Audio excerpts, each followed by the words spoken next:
Okay, so we are working on our digital painting.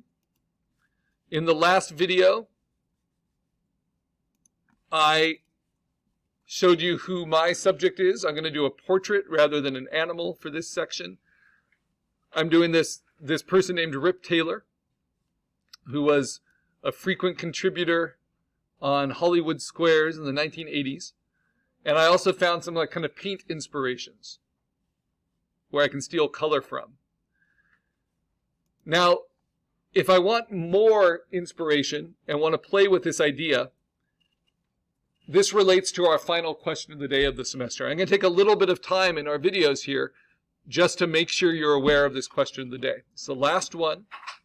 We do questions of the day on big themes that are important in digital art.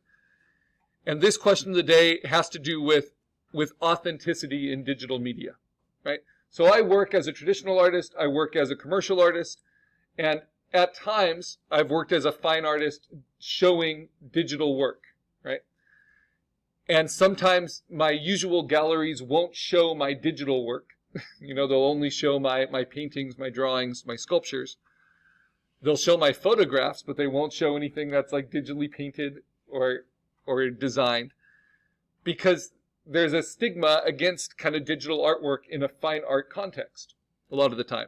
And that's in some ways very deserved, right? We've talked about advantages and disadvantages between traditional media and digital media. Because digital media can be perfectly replicated, right? All it is data. That data can be perfectly copied.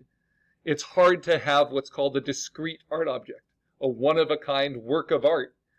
And because value, especially if you're talking about monetary value beyond sentimental value, monetary value is largely based in economics on scarcity, on how rare or unique that thing is. So if you have a digital file that you can make infinite copies of at no cost, it's really hard to value that the same as like an oil painting on cardboard that can't ever be replicated exactly.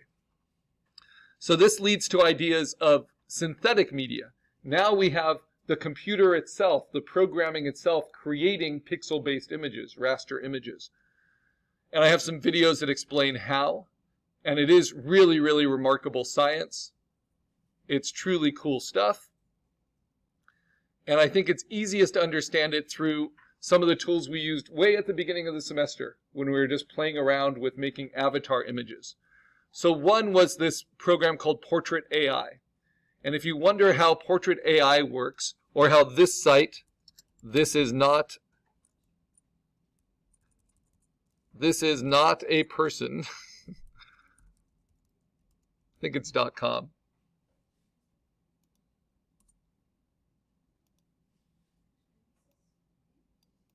Oh, firewall policies. All right. Anyway, you find these sites that can generate images of fake people right away. That's been around for about 5 years now. This is how that's based. And it's pretty simple to understand how.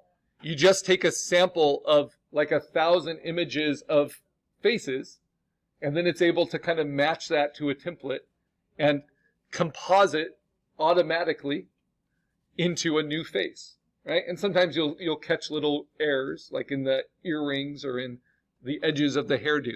But it does a pretty good job. So, for instance, this face is an amalgamation or a composite of different features from these faces, and then some others as well. Portrait AI, which is an online, like, not really AI, these are called generative models. It generates a new image from input you give it. You give it your selfie image, and then it will turn it into what it calls a 19th century portrait, right? So it takes 1,000 19th century portraits from museum collections that are Creative Commons open. By the way, the Getty collection, which is the largest private collection of art in California, just announced that its whole collection is now Creative Commons open.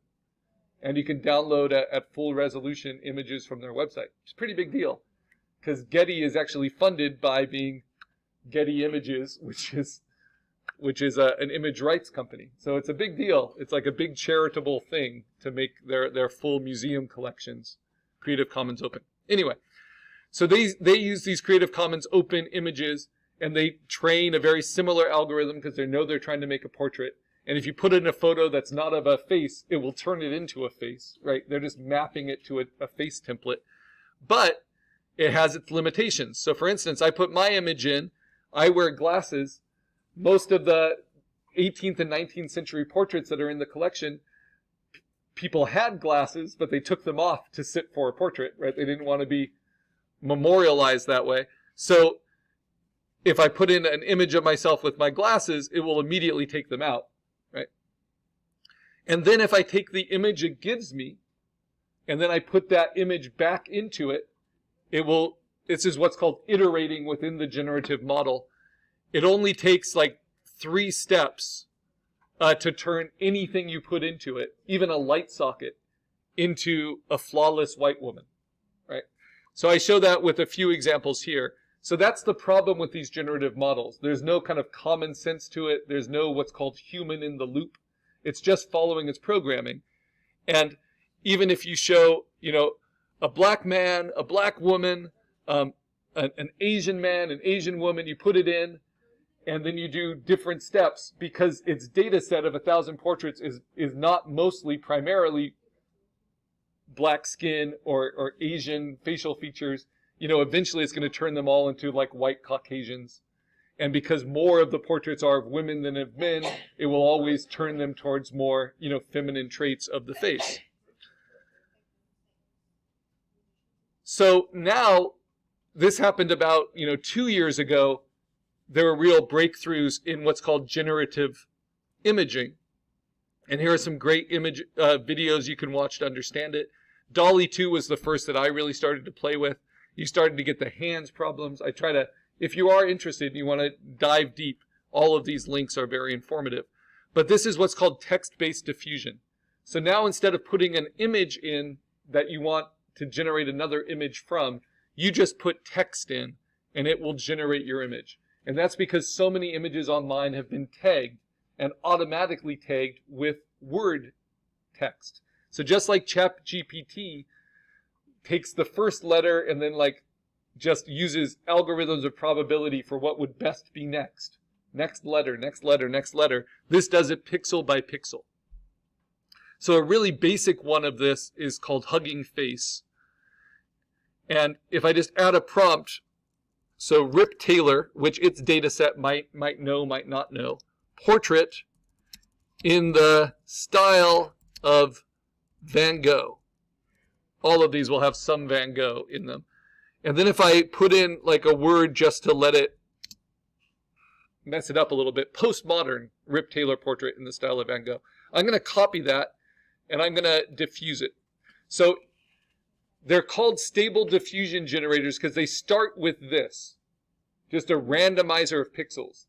But as soon as they pick one pixel, then all the others quickly fall into place.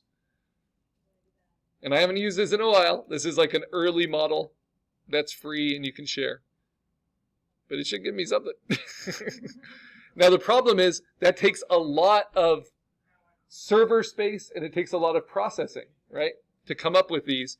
And now that it's not the newest novelty, they're not always paying for all that server space. So you'll get a lot of delay in these. So you can try it for yourself. Usually they take about a minute. Now, this is not the one that I think is most useful.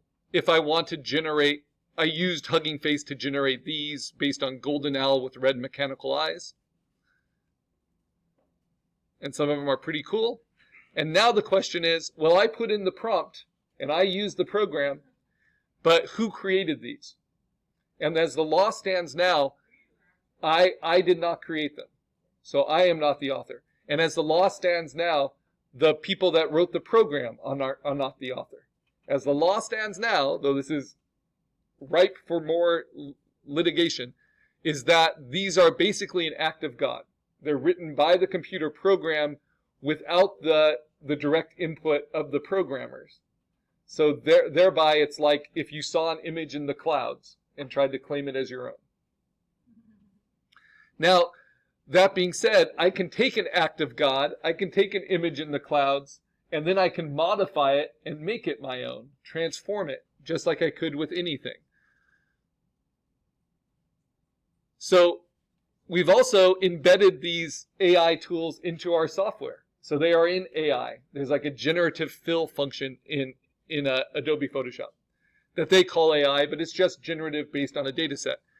So I took my first assignment, not from this semester, but from last semester, and I increased it by 100%. So this is double the size, right, in all dimensions.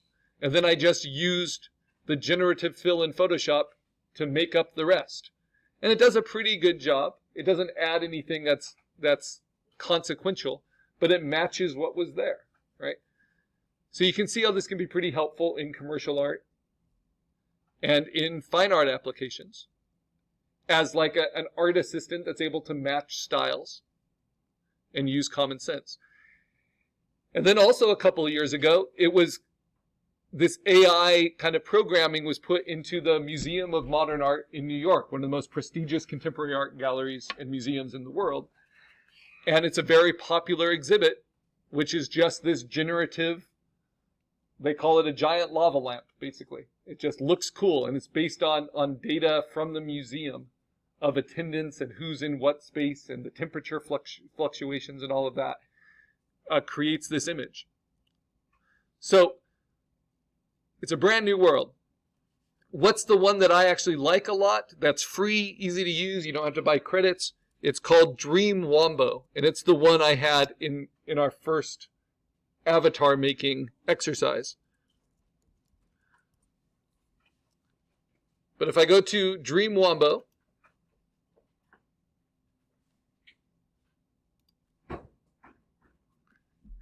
and I create, I don't even need to sign in, but we get to this screen. It's also a phone app, and I put that same prompt, a postmodern Rip Taylor portrait in the style of Van Gogh, and without even choosing an art style, I hit create, and it will give me something in about a minute. Let's see if this one ever did anything. Nope, it looks like Hugging Face Projects is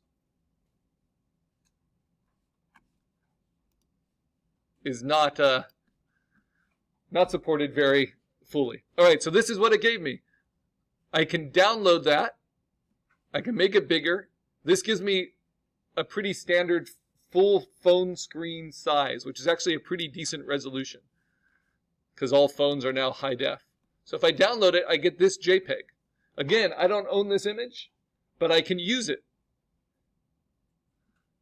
And what's funny is when I compare this to the stuff that I've already chosen as my inspiration and my photo reference, this is helpful.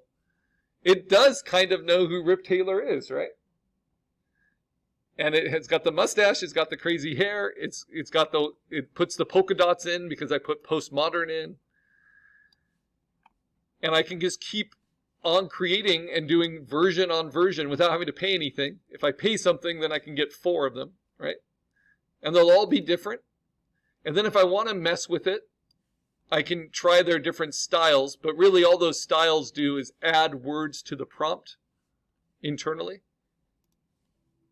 But this is a good way to generate different inspiration. So let's see. I don't want to make him mechanical, so that's not very useful. I don't want to make him look like a Japanese print. But retro pop, that might be an interesting thing to add to the prompt. And then there's one I really like, and that just made it kind of strangely realistic. I can try to simplify it with kind of basic paint.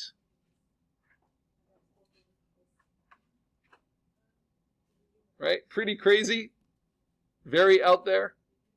Might download that one. And then one I like is cartooning. Their old cartooning one. You can see how their models have been built over time to get better and better. And by better and better, it just means more predictive of what you would find online. Now, what's cool about these is unlike earlier models, God, that's wild. Unlike earlier models, these are not composites of existing images. These are completely new pixels. These are pixels not owned by anybody.